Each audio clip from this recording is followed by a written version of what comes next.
Hi everyone, I'm going to go over days 1, 2, and 3 for ELA. Just to let you know, today and tomorrow, so today's Tuesday the 14th, and tomorrow, Wednesday the 15th, from 10:30 to noon, you can go to Subaru School and turn in those packets. I am going to be grading them. Do the best that you can, fill out what you can. If there's things that you left blank because you were super confused, I understand that, and I'm going to take that into consideration. I'm not going to be grading it super hard. But just to let you know, that's what you need to do for today and tomorrow from 10:30 to noon at Subaru School. Okay, so the first day, I have my paper packet here, and you guys have it online. So a good thing that you can do is go over to the packet on Google Classroom and kind of follow along as I go through instructions, maybe make notes if you want to. But I'm going to start out with day 1. So independent reading, that's the same thing that we do in class. So 3 to 5 sentences, and you're going to read for about 20 minutes. And you're writing about any sort of summary about whatever it is that you're reading. Make sure that you don't forget the author or the title of the book. If you don't have a book, you can go ahead and do an article. That's completely fine. So you're going to do 3 to 5 sentences there, and then you'll see that your first assignment is the Ricky Tikki Tavi test. Okay, if you look at the instructions under day 1, it says, using your short story and information discussed in class, complete the test. You can use a short story if you have the paper one that I gave you in class, you can use that. Or if you need to look it up on the internet, that's completely fine too. There's a bunch of different types of short stories on there that are Ricky Tikki Tavi, and that would work completely fine. So you're going to be filling out that test. It's fairly straightforward. I feel like it's not too complicated. It is multiple choice and short answer. If you guys have questions on anything, if anything sounds a little too confusing, feel free to ask me, okay? I want to help you as much as I can. So after that test, we are going on to day 2, same thing with the reading log. 3 to 5 sentences, reading for 20 minutes, either an article or a book. Don't forget that title and author. On Tuesday, or actually we're not, Ricky Tikki test, and then you're going to be typing in that final paper of invasive plant species.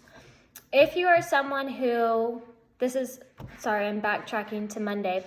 If you are someone who wrote the final paper in your packet, and you already turned in your packet today or tomorrow, and you forgot to type in the final paper to Google Classroom, whenever I get your packet, I can read it off of there, and that would be completely fine. I know that there might be some people who either didn't read the new packet that I just posted that you guys are starting today. I realize that people might not have read it ahead of time and might not have typed in that final paper, and that's fine. As long as it's either on Google Classroom or in your packet, then that's fine. Okay, it's easier for me to grade it whenever it is on Google Classroom, and I wanted to be able to make comments back to you because since we're not going back to school for the rest of this year, I won't be able to make corrections on your packet and give it back to you, but I will if it's on Google Classroom. So that was kind of one of the main things that I wanted to be able to do. So if you did type it in, then perfect. You're doing that for invasive plant species and the digital footprints paper from the packet. So if you did do that, that's perfect. I can give you comments. I can give you your grade on Google Classroom. If you wrote it in the packet, unfortunately, I can't give you comments on it because I won't be able to return it back to you. So just to let you know, that's going to be the difference between turning it in on Google Classroom and then turning it in from the packet, okay? So, now moving on to Tuesday. Reading log is same as before, 3 to 5 sentences. That's how it's going to be every day. Nothing too crazy, just same as we did in class. And then you'll look at day 2. It says building grammar skills, simple and compound sentences. Okay. On this one, it talks about a simple sentence being a group of words containing subject and verb and expressing a complete thought.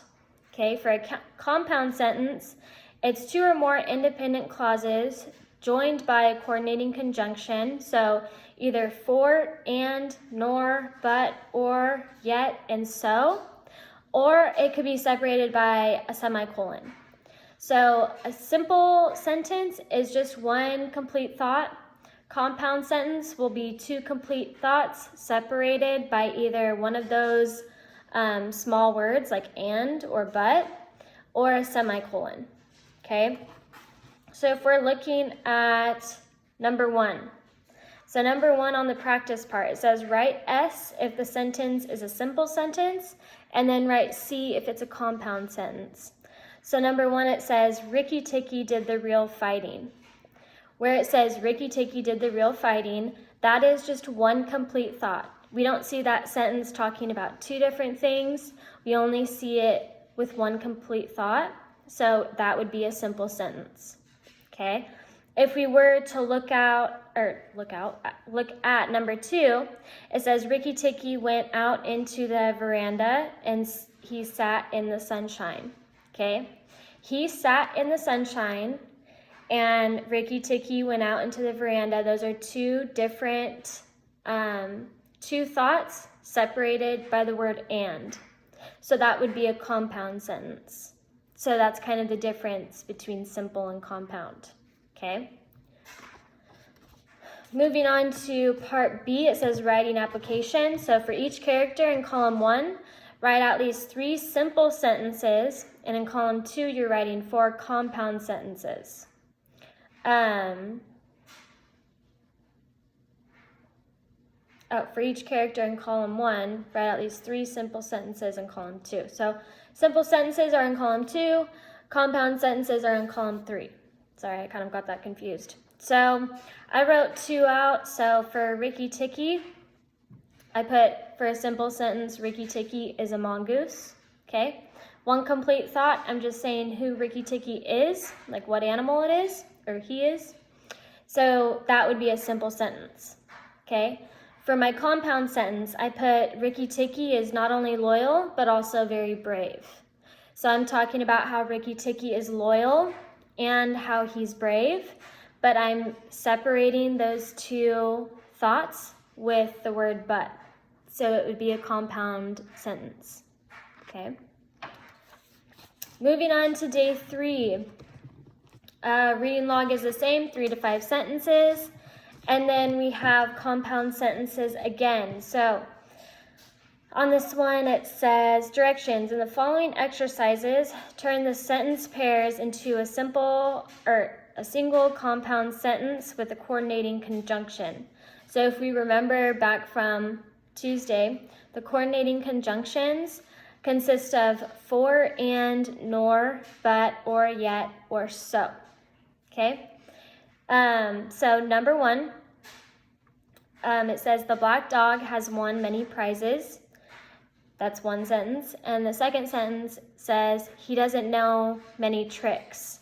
Okay, so if we were to combine these 2 sentences, we're going to look at them and we're going to say, okay, what kind of coordinating conjunction would work best?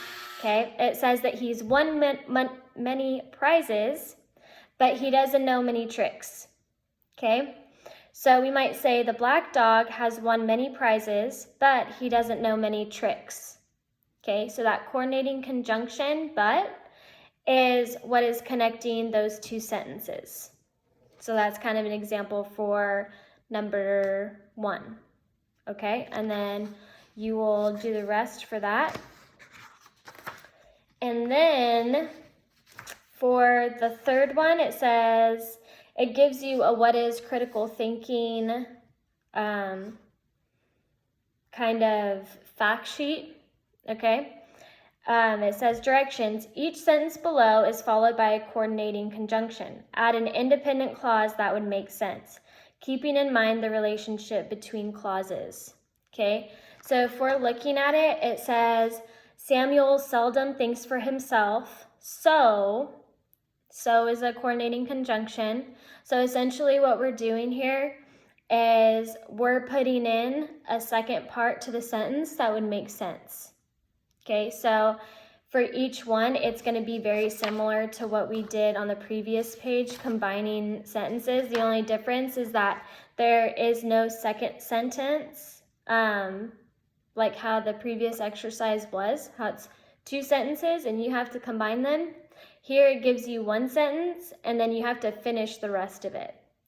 So that's the only difference there. You can be as creative as you want to be, but that's what you're going to be doing for that exercise. So you're going to be filling that one in on your own, okay? If you have any questions, drop them into the comment section and then I'll answer them probably immediately. If you have any other things that you have questions about, if you're super far ahead and you have a question, feel free to email me, comment on it, or I'm going to put down the number that you can text if you have any other questions. Feel free to do any of that, okay? And I believe that's it. All right, let me know if you guys need anything.